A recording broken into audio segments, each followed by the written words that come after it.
Hello, good morning, good afternoon, or whenever you happen to see this video. Thank you so much for being here today. I wanted to talk about twin flames, and I know that may seem like it has nothing to do with what's going on right now, and yet it does. It's all very much connected, and I've been piecing together a bunch of information that not really even information. It's been my experience. It's been what has been coming up for me. And even though I've been talking about parts and pieces of it along the way in different places, I have not ever really sat down and put it all together. And so I wanted to put it in this video because I want this information to be out there. And then I want us to move beyond this distortion that has been the twin flame experience. And it has everything to do actually with what's going on right now. So twin flame is a roadmap for us to find our deepest, darkest woundings. It's not something we ever feel like we signed up for. For most of us, when we encounter these individuals, we're looking for our happily ever after, not wanting or expecting to dive into these horrible secrets we have been keeping inside of ourselves. And what I mean by that is, if you follow my work at all, I talk about childhood wounding as an image. It's a way we can understand the programming that we take on through the human body.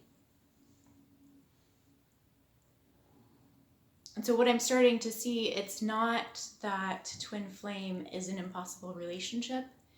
It's that twin flame brings us together at our deepest, darkest, wounded points, or the deepest, darkest distortion that we hold within our energy field. And so when we meet with these individuals, of course, we start to think, well, how do I fix this? We're trying to fix it, make it work. What's going on? And then we enter the spiritual realm with this, and we get told, well, this is the person you're supposed to be with. It's supposed to be this challenging because it's about union, because it's about changing the world, because we're here to do something different. And I'm not denying that union and that divine relationships do not exist. But what we have to understand is that everything that we are labeling as twin flame is essentially our distortion and our wounding that we are acting out in this reality. So then oftentimes we come in through the spiritual realm and we say, well, how do we heal? Let's go into the light fields. Let's bring this in. Let's do that. Oh, this darn wounded divine masculine just won't get on board, right? And as divine feminines, and I've said this so many times, we think we know everything. We think we are the ones who are on the path, and they are the ones who need to catch up.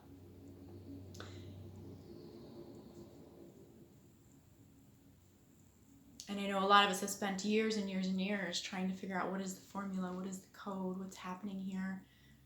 And then these ideas start to come in that, well, it's not about a relationship, it's not about that person, it's about us, it's about healing ourselves.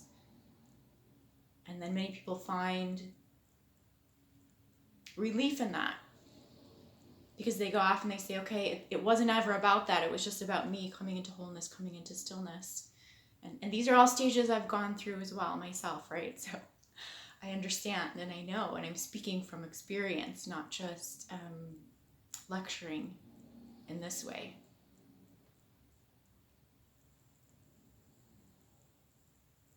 But the problem with saying that, okay, this was never a relationship that was meant to be, and it's all about healing myself, oftentimes with that we dive even deeper into the spiritual realm. And we're, again, focusing on how do we bring in the light, how do we heal, how do we now move beyond the pain, right? Because so much light is coming in, we can be within this stillness and this space of being. And yet there's this underlying kind of annoyance, an underlying this kind of niggling at the energies within us in this field. None of this seems quite appropriate. None of this quite seems like the answer. What is really going on here? So I talked about, on my other channel, I did a video about the narcissistic matrix system where I was essentially describing what had happened to me a couple of weeks ago. And so I'm going to talk about that because this experience that I had led me to some awarenesses that have opened up my eyes and opened up my mind and opened up my understanding as a light being in a human body of what is really going on here, what is really at play in terms of these relationships. And more than that, what is really going on here in terms of us. We can call it ascension, but to me it's really us coming into full communion with ourselves, as the true light that we are. And so much of my work, as you might know, focuses on what people might call shadow work or wounding or trauma and things like this. And to me it's essential to understand where that's playing out in our lives so that we can release it. It's not about staying there and staying stuck. In the end, it's always about healing. It's always about evolving and moving beyond what has been. But so many modalities skip over that part and want to go right to the happiness and the joy and the wholeness. And I'm not saying that isn't possible. In some cases, of course, absolutely. But when we still have that underlying thing, it's like oftentimes I would, listen to Abraham Hicks, or I try, this modality of just positive thinking or doing all this kind of, focusing only on the light. And that works, but it works momentarily. It works for a certain period of time. And then I would find myself going back, feeling confused, feeling split out, feeling pulled out from my centeredness. And I was repeating this over and over and over again. And so I had to take a step back and really ask, what the heck is going on here? I see all these parts. I see the light. I understand where I should be. I understand how I should be feeling. Sometimes I can get there. But for the most part, it didn't feel like it was sticking and staying. And it didn't seem to me like it should be this much work to be able to stay within my alignment. So what happened a few weeks ago, I was getting prepared to do the group session on a Thursday night. And I was making dinner and I was thinking about, what am I going to do for this group? Like where am I going to come from? And it's interesting because even starting to speak about this now, I can feel the rise of anxiety in my field. And I will put all this together, I promise. And I wasn't understanding at that moment where that energy was coming from. I was starting to panic and I was thinking, this is crazy. I know I don't have to worry. The answers always come through. I don't have to specifically prepare because I'm opening up to the fields and what the fields are presenting, and it all just always comes together. It's always exactly what it needs to be. But yet in this moment, I was starting to feel this energy and questioning, like, what the heck is going on here? So I was making dinner, cleaning up from dinner, and I accidentally cut my finger. And the strange thing about it was that I didn't even know, like oftentimes I'll be washing knives and I see that I accidentally nicked myself, right? And so I pull the knife away. Well, this wasn't that kind of scenario.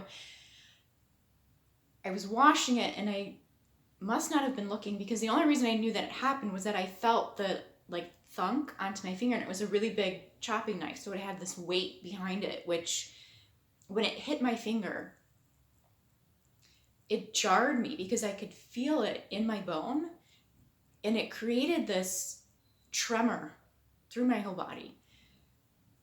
And I saw it, and I saw the blood starting to come out, and I could tell that it was, because I was looking, and I could tell that it was deep enough, that it was concerning to me. And yes, it was just a finger, and I wouldn't die from that. But yet, the response that I was having, it's as if everything slowed down. Because the first thing that happened, and in the moment, right, I wasn't processing it in this way, but over time, it's like I've gone back and I'm like, oh, okay. The first thing that happened when I was standing there over my sink was that I had this image of a man in front of me. And there was like a tree stump. And I only remember I was looking at it from this angle, right? And I've had this several times now where I always feel like I'm laying sideways, I'm looking, and there's nothing is moving. I'm just looking at something. Over time, I've come to know that these are more than likely past life images, right? Some kind of death or trauma occurred where I was incapacitated. Of course, at the time, as this is all happening in the kitchen, I wasn't putting all of this together. But that thunk on my finger, I heard it in my ears. I heard it in my bones, like in my very being. And then I had this image. And I thought, this is really weird. And I'm still holding my finger and it's bleeding. And I'm thinking, if I take my finger off, like it just wouldn't stop bleeding. And so I suddenly was in this situation where I was like, God, I can't even put my jacket on. How am I going to drive myself? You know, it was just this weird, all of a sudden I was completely helpless. And again, I know it's just a finger and it's not that big of a deal, but in that moment, this is what I was experiencing. My whole world was like collapsing. And so I had to have my daughter drive me, and she's only had a permit, and I don't think she's actually ever backed out of the garage on her own because I always seem to pull the car out, and it's a tricky way of navigating because of the driveway and all this stuff. So as I was sitting in the car holding my finger, and I'm like, but also trying to, you know, all these things going on where I'm just having to be so hyper focused, trying not to freak her out, right? Like all this stuff. We get to the hospital, and eventually, of course, you know, the bleeding kind of stops. So as long as you're not poking at it and opening it up, which every time you look at it, it would start to bleed again. But it had slowed down. And I thought, oh my God, I'm crazy. It's just a cut on my finger. What am I doing? Like, why am I freaking out? Should I even be here? Maybe I should just go home. And I said something to my daughter, like, God, I feel so crazy right now. She's like, well, of course. Like, you cut your finger. That was a lot of blood. And then I'm getting triggered by her response because I'm feeling like, what's wrong with me? Because if that was me sitting in that chair with someone who just cut their finger, right? Like I'm thinking I would not have been that sympathetic to the situation. I'd be like, okay, big deal. It's an accident. It's going to be okay. Like, I'm always thinking it's going to be okay. Let's not worry about freaking out in the moment, even though these are the emotions that I'm having or the other person would be having. And why wouldn't I be sympathetic to that? Or empathetic to it even, right? I mean, so that really bothered me, the fact that she had such a caring response to me, and I couldn't even have that response for myself, let alone someone else. And I thought, what the F is wrong with me that I'm not having emotions about this? I'm obviously feeling scared and feeling anxious and feeling concerned. And then they're taking my blood pressure, and my blood pressure is like through the roof, right? So I'm thinking, am I actually like dying here? Like, what is wrong with me? And then remembering, anytime I've ever been in an emergency room, it's been because I've had some kind of cut that I've needed stitches for. And anytime that's happened, it's always been because of my ex-husband. And that was an extremely traumatic relationship. So all these things were getting called up inside of my body. And of course, at this point, I've learned to kind of observe what's going on, right? Instead of just being outside of myself. But as I'm observing all these things, I'm really questioning, like, what the heck? And at this time, right, I had been already researching the trauma response in terms of the brain and the automatic nervous system and all these things. So I was aware that this is most likely what's happening. but just kind of collecting all these pieces.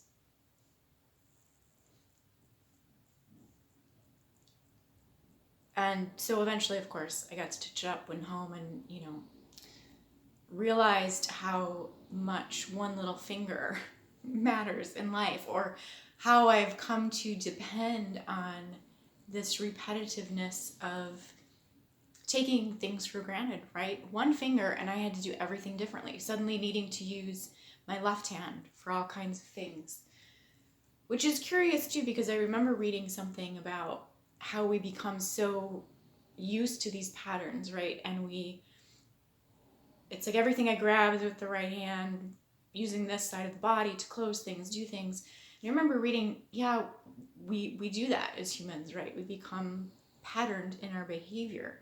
And so if you just start reaching with your left hand and start using the other side and doing things the opposite way that you normally do it, your body will slowly start to unwind and to come out of that restriction of this dominance of one side, which is really an imbalance in the body itself, which is what I was naturally now having to do because of this injury. So things were unlocking all over the place.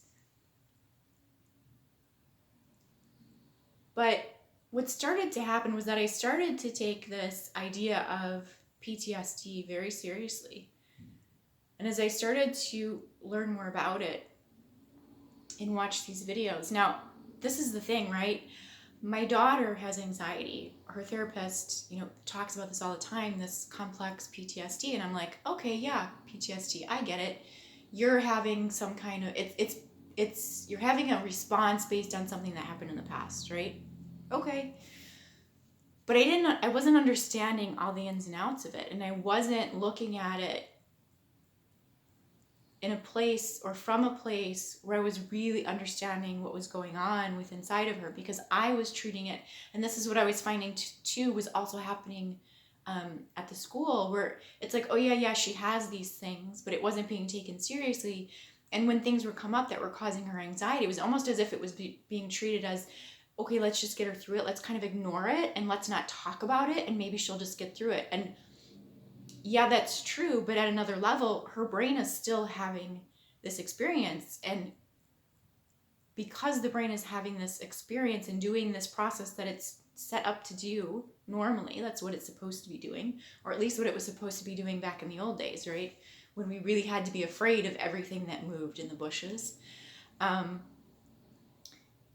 Her body is being flooded with these chemicals, right? The stress hormone, which is not healthy and not good for the body. And yet we're acting on the outside as if, let's just get her through this. Let's ignore the fact that she has to give a speech, and let's just work her up to the day. And then we're going to be like, she has to give the speech.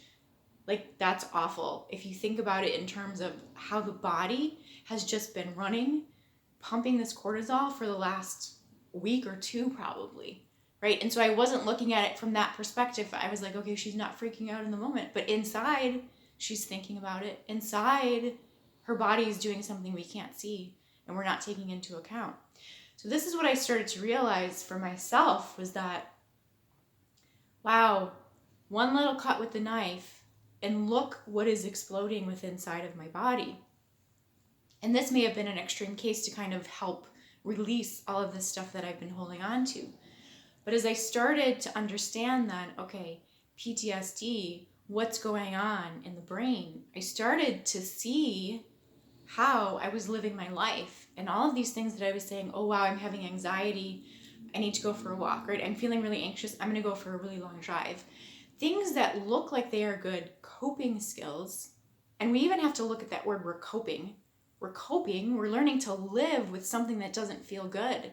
We're not addressing the underlying issue with that, right? So I would go for long drives. I would go for walks in the forest. I would sit and meditate, right? Come to a place of stillness. Okay, I feel still now. I feel better. Okay, yeah, in that moment, I was able to stop it. But I still wasn't understanding the fact that I was continually getting triggered and the fact that I didn't need to get triggered, right? Because I wasn't able to see what was really going on behind the scenes. So as I continued through this journey, realizing, okay, where does PTSD even come from? And we talk about complex PTSD now because it's, PTSD, they say, okay, it's from one specific event, like something traumatic happened, right? You witnessed a car accident or something like this. You have a flashback, you have the image come in and it triggers you unexpectedly. With complex PTSD, we're saying it's not just one specific event, it's many, many events over a longer period of time that were emotionally traumatizing or that triggered the trauma response in our brain. Or it doesn't have to be emotional, it could be physical, it could be whatever. But many events over a long period of time. And you know what that is, though? That's childhood. That's what we experience as a child. And I know we often say, oh, childhood wounding, and we say, okay, our parents did this, this, and that. But to me, the whole experience of childhood in and of itself, it's not about the parents, right? We all have parents. We all become parents, perhaps. We all pass this shit on. And we're looking at it as, oh, it's what the parents. It's not that. It's this programming and this patterning that we come into this world with already. And so we can continue to say, oh, it was our childhood wounding and it was our parents. But unless we're taking responsibility now for the way this is playing out in our adult life, we're never going to feel better. So we have to start to look at our childhood patterns as well. But this isn't, I think it's different than what we talk about inner child work, right? Because for me, what was important was recognizing now, okay, when I'm standing at the kitchen and I'm washing dishes and I'm feeling anxious, and this would happen quite often. And in the past, I would say, oh, I'm having Ascension symptoms. It's the Schumann, what is it? What kind of energy is around that's triggering me, right? It's not that. It's what's happening within my body. So something about standing at the kitchen, washing dishes, I don't know. Well, now I realize, actually, as I'm making this video, I know exactly what this is from. It would trigger me and I would have to leave the house. I would go for a walk. I would take a car ride, whatever it was, right? Hours later, I would come back and be like, okay, but I could never get to the dishes. Like, it was such an awful feeling for me every time. So no wonder I avoided this, right? But what I came to discover, it's not Ascension symptoms. It's something from my past that is causing this trauma response. Causing me to be triggered. So one of the things that happened for me in childhood, and this is what gets so confusing and complicated for so many of us. It's not that I had an awful childhood. I wasn't beaten. They weren't abusive in that physical way. And yet, very much within my family across the board, it's emotional unavailability. Yes, they were there. They fed me, clothed me. I had dance lessons, music lessons, all these kinds of things. And yet there was always, and I still get these feelings sometimes, like you're looking at someone, but you're not actually connecting, right? And that's one of the reasons it's very challenging for a lot of us to make eye contact. Because that means someone is actually seeing you and hearing you and responding to you. And when you grow up not having that recognition, it's very hard. It's very overwhelming to experience that. And so that was one of the things that I experienced to a huge degree, was there was no emotional connection. And so yes, even though physically I grew up with everything that I needed, that part of me really shut down.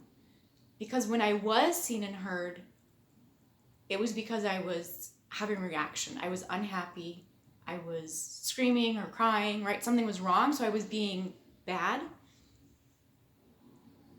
And then I was being yelled at and punished for that, right? Or the other thing that would happen, there would be a lot of arguments. And so I was hyper vigilant to watch for the change that was coming in the face, in the body language, to know when I needed to go to my room and hide.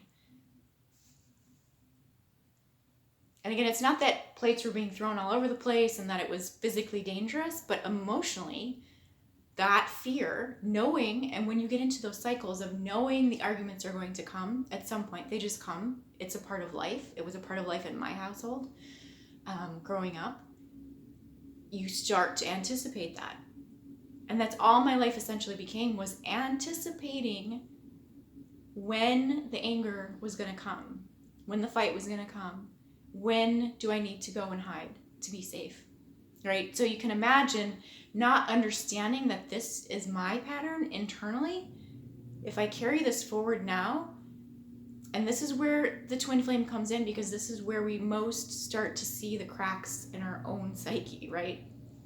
This is where, within intimate relationships, this is why marriages suffer. This is why marriages are falling apart at such an alarming degree. And even if people are staying married or staying in the relationship, we know there's always a level of discontent and unhappiness for the most part, right? There are some, I think, that probably have it figured out.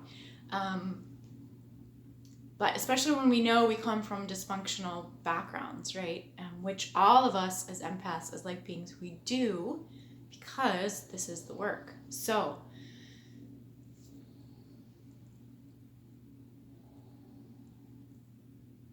carrying this forward now, all of these, and it's not just that cycle, right? Lots and lots of things probably happen that I'm still unaware of, that are triggered and present, or can be triggers for me in the present.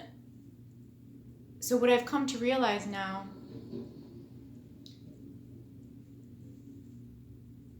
watching a ton of information, videos, reading a lot of stuff here, I now have a response. I think it's pretty typical for us to say it's the divine masculine who's emotionally unavailable, and even in relationships, right? This is a big word people use, emotional unavailability, and it's always the other person.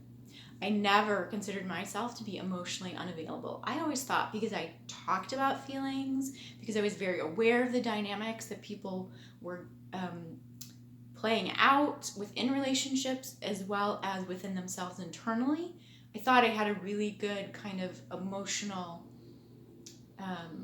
language, you know? I know lots of feeling words. I can see what someone else is feeling. I can interpret what someone else is feeling.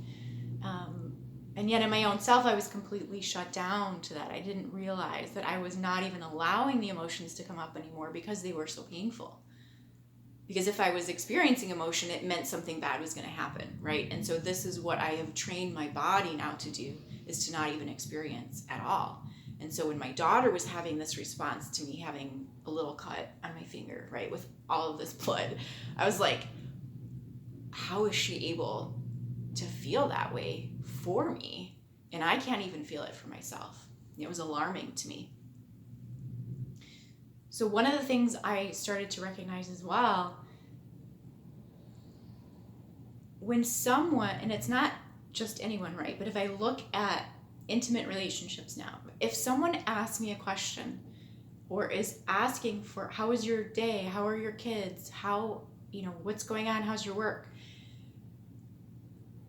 I start to have this, how do I respond? Because if I tell them what I'm really feeling, I don't want them to think that I'm a total mess. And yet I feel like a total mess. And yet I want to talk about it. And yet all this kind of, right? So this is all the stuff that's going on in my mind.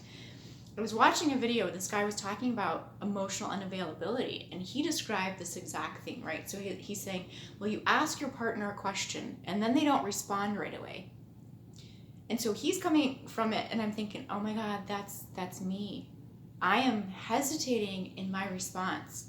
And the other person in their wounding is thinking, she's rejecting me. She's not responding, because in his experience, he was abandoned, right? He was ignored. And for whatever way, all these patterns are linking and locking up exactly the way they need to in order to fully trigger the fuck out of us to figure this out. So it's not about divine masculine wounded, won't get on board with Ascension. It is not that whatsoever. And especially if you are identifying with the twin flame journey and the twin flame experience, to me, it is critical that you start to see and understand these patterns. Understand complex PTSD and how that works in your body system. Understand your attachment style in relationships. But more than that, understand all the components of emotional unavailability. Because you can't say twin flame, you can't even say the word without To me, if you're going to say that word, off the bat, I know you have CPTSD. I know you've been involved in some kind of narcissistic relationship in your life. And I know you have emotional unavailability. And you have a wounded attachment style, which that goes hand in hand. And it's not your spiritual journey that is the cause of the breakdown in your relationship. Now, once we get these things under control and understand them in the body, what's going on with our responses, why we feel like it's crazy making, why it feels like a circus. I say this, they say that. Oh my God, why do we always end up in the same place again? It has nothing to do with masculine and feminine energies. Nothing to do with the energy fields.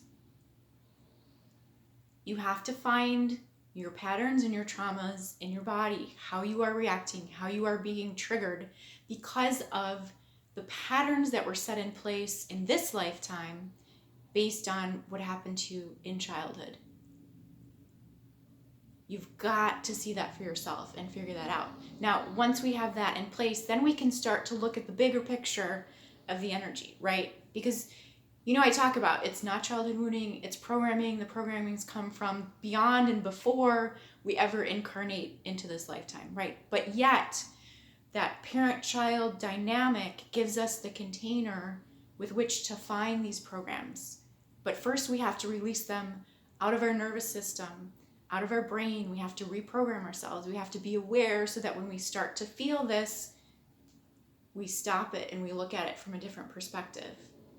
Once we do that and we have our body and our lives under control again, then we can start to explore this greater realm of the energy fields. And this is what I was saying in my video yesterday, was that just working through this now for myself, it automatically has this calming effect. It's shifting my energy field as well, in the sense that now I don't have to work so hard to come into alignment. It just is. So if we keep saying, okay, why is it so hard? Why does it feel like I'm working so hard and I'm getting nowhere? You have to look at your biological field, your biological system, your body. What is your body doing? What is it telling you as you are suppressing these emotions? And the reason this is coming up so much right now for people is because there is this element of fear, right? Everyone's talking about fear mongering and not watching the media, and I'm not going to get caught up in the fear. And here's why this is important, because I've always said fear is not a program. Fear is the lock that keeps the program in place. Okay, I'm having to splice these videos together. I'm getting a lot of Okay, so here's why this is important, because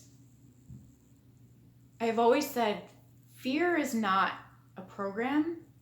Fear is the lock that keeps that program in place.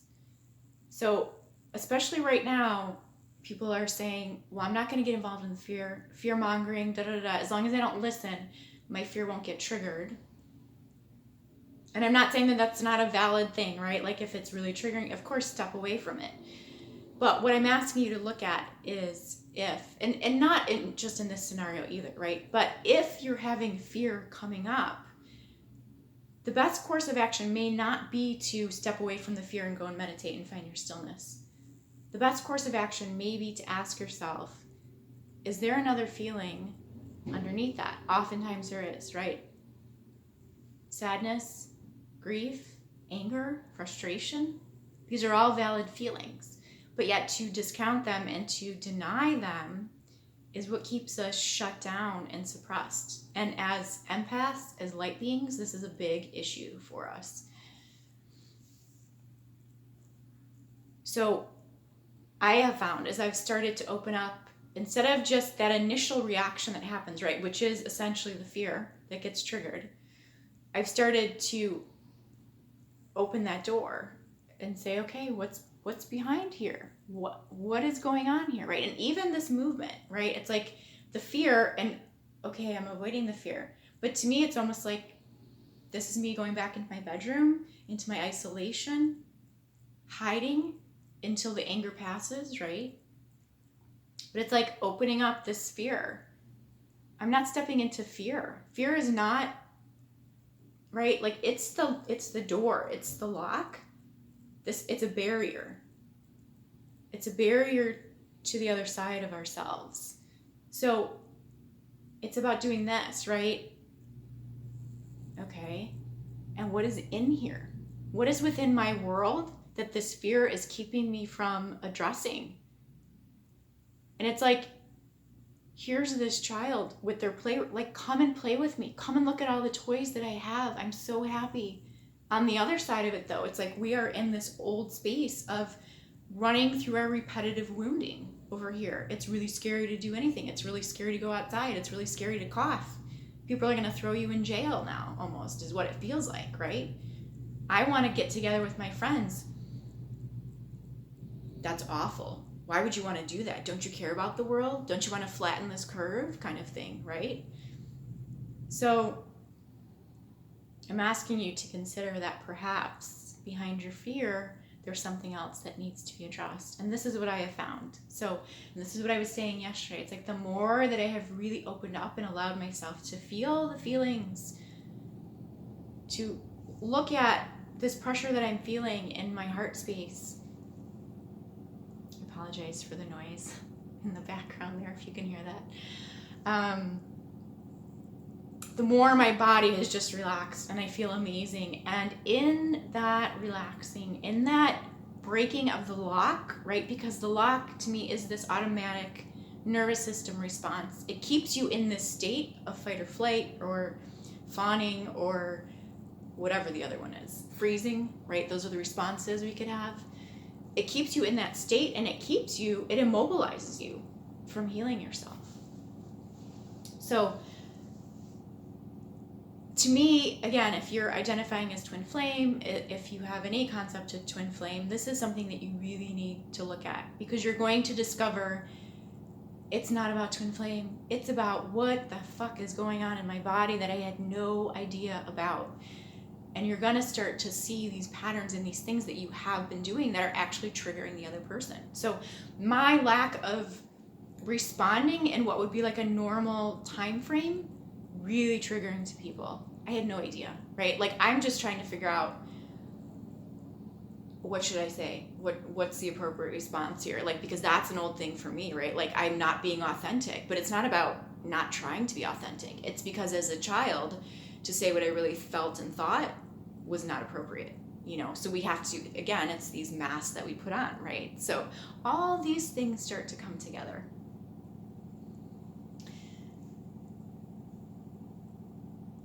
Adrienne Elise did a really phenomenal video the other day where she was talking about this whole virus situation, but she was talking about homeopathy and how the cure is actually in the disease, right? You look at the disease and you look at the characteristics of the disease or the virus, and you go to nature and you find that plant or that herb or whatever it is that not mimics, right? Because the disease is mimicking.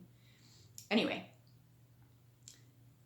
you look for those same behavior patterns, let's say, in this plant.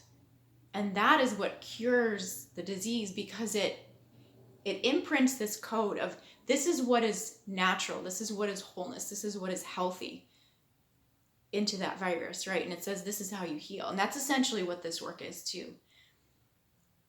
It's saying, you know what, this pattern that you're experiencing is not healthy. In fact, it's creating more trauma for you the more that you don't face it or look at it, or the more that you are allowing the fear to keep you blocked from seeing it. And that's what I often say about my work. It's not about healing people as much as it is about witnessing the pain that they are feeling and validating that what they are feeling is true. Because, and this is what I would see in my daughter too, right? It's like, and people say, well, they're having anxiety. And we're like, well, but there's nothing happening. So your anxiety is invalid. And yet It's happening in their body. So for them, it feels real. For them, it is real. And it's the same thing with the healing. It's like we come in with these things and it's like we have these responses that we don't understand. And people are like, just get over it. Just meditate. Just do whatever. Well, you shouldn't do that. You're giving your power away, kind of thing. And yet we look back in their energy field and we're like, whoa, look what happened here. You have every right to feel this way in the now. But when you understand, it's not the now moment that's causing this. It's not the person in front of you who, left the dishes in the sink that's causing this. It's this thing that's causing this. And then the brain can start to unwrap itself and say, oh my God, thank you for validating the fact that I'm feeling this. And that's all this programming is, right? It's to keep these things locked inside of us. And then we have this fear and we feel like we don't know what to do. And it's not that we really even have to do anything. We just have to validate our own. It's not about validating the pain and suffering. It's about validating the fact that something actually happened to cause this pain, to cause this feeling of pain and suffering inside of us. And it's so critical for people to heal in this way. I always call it this unseen witnessing, right? It's like that's what we do. That's what I do in this work, is to validate the experience that people are having. And it's not that, and this is a big problem too, right? It's like we can't see it. There's so much going on. It's so hard to see. And this is oftentimes what I will do. And sometimes it feels like I'm just reading a book. It's like, okay, here's what I'm seeing. Here's what it feels like. And they're like, yes, my God, I have this feeling on a daily basis and I don't understand where it's coming from. But thank you for validating the fact that I'm feeling this and that it is actually something and I'm not just freaking crazy. It's so important to witness within ourselves and within others what is really going on for them. I was walking my dog this morning. He's a really big German Shepherd. And to be honest, I've never liked German Shepherd. I've always had a thing, like they just kind of scare me for whatever reason, right? So it's kind of funny that as I'm walking this dog, like people will start to, kind of give us a wider berth. And at first I got a little offended, and I thought, well, I just got this dog. I just adopted him. Like, it's not my fault that maybe he's starting to growl at this other, like he is a little bit aggressive towards some male dogs, and he's not neutered and all these kinds of things, right? But we're working through all this stuff. And so it was like, God, you're blaming me for like having I'm like, it's not my fault. I didn't create this thing, I'm trying to help it. And so, but a lot of things, right? It's like, first of all, my own judgment about German Shepherds, right? I'm having to learn, okay. But also secondly, this idea of like, we just look and we assess and we make these judgments. And really this is where we are going to, is like to have full and complete compassion and understanding, right? It's not just about the dog that growls. It's not just about the baby that's crying in the grocery store, right? Like, don't bring your children in or blah, blah, blah, whatever. You know how people can be sometimes really, really awful. It's not just about that. It's realizing beneath all of this stuff, we all have these programs that we have collected, yes, in this lifetime, but they've come from beyond. And the reason we react the way we do and we are the way we are is because of this. It's not because we are intentionally trying to be horrible people. And even some of the worst people in the world, it's like, that's what I was saying. We look at this narcissistic system, right? It's like, this is what this is. This is the programming. This is the matrix. This is the patterning. We pass this on from parent to child because we don't know how to look at it. We don't know how to unravel it. We don't know how to deconstruct it. And yet this is really the key to our healing, is to witness not just for ourselves, but for others. And not only that, to know within our own selves where we are playing into this program, right? So that my emotional unavailability is a part of that system.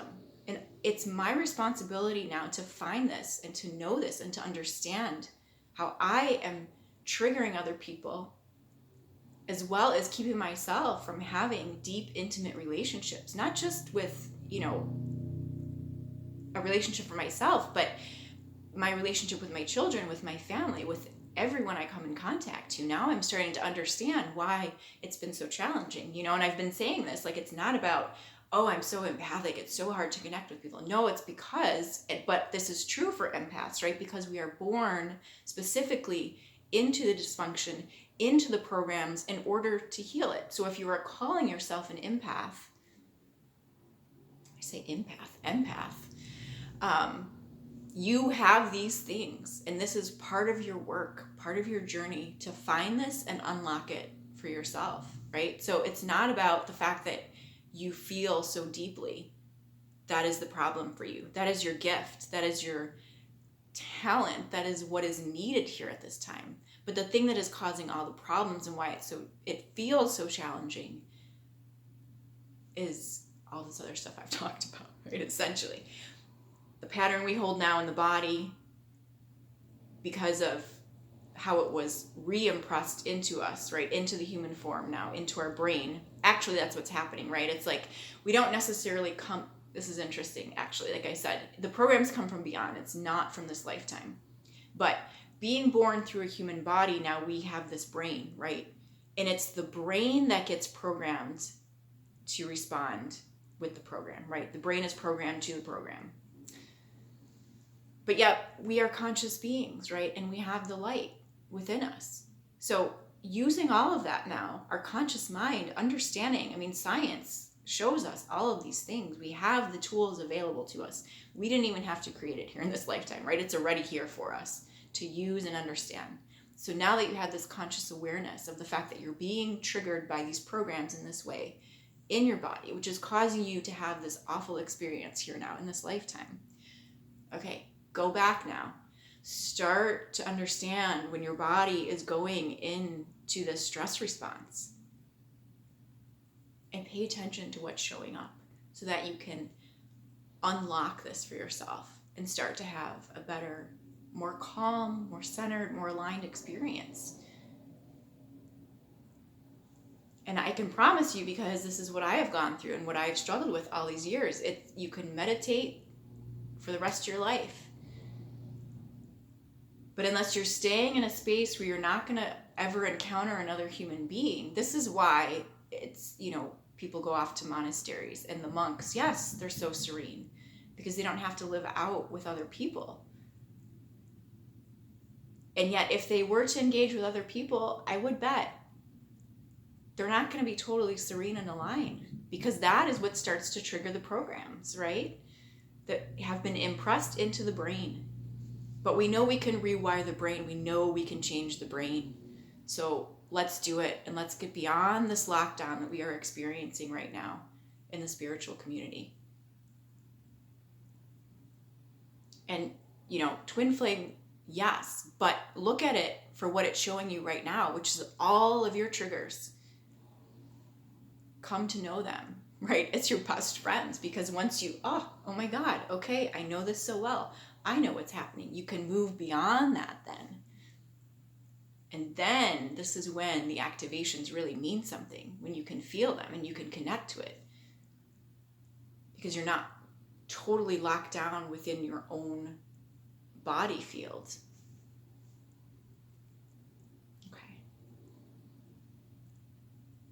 I hope that makes sense.